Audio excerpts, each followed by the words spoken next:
The Panthers are roadbound this week, their playoff hopes on life support, and without Ron Rivera at the helm for the first time since 2010. The Falcons? Well, they're just playing out the season at this point.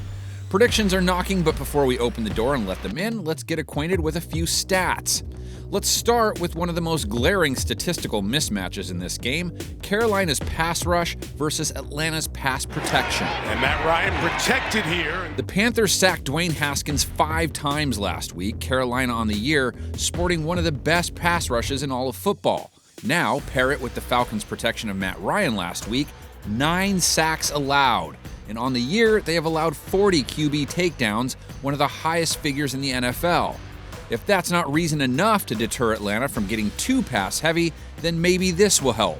Ryan threw 2 more interceptions last week, giving him 12 for the year, and he also lost a fumble. Takeaways have been the key to Panthers' wins, too.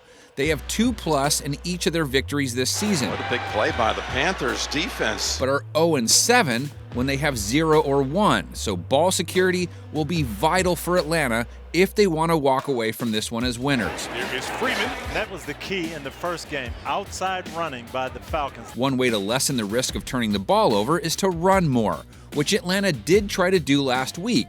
DEVONTA Freeman getting 17 carries, his most since week 6 and second most of the season.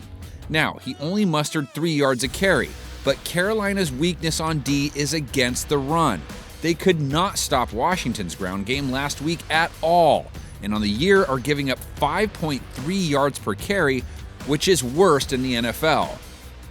If Atlanta sticks to their usual script, though, then they'd be going after the teeth of Carolina's defense, which has held passing attacks to fewer than 250 yards a game, while holding QBs to a passer rating under 85.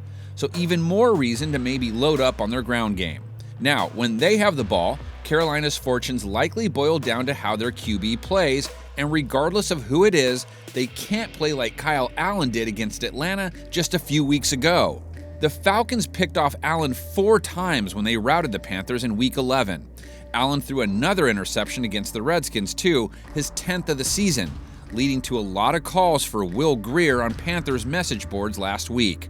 They might need a miracle to make the playoffs, but before that can happen, they have to get a win this week. So how many of our experts think they can pull one out against the Dirty Birds? It's time for predictions. What a move to move past the first tackler, Bell, and find the end zone for the touchdown.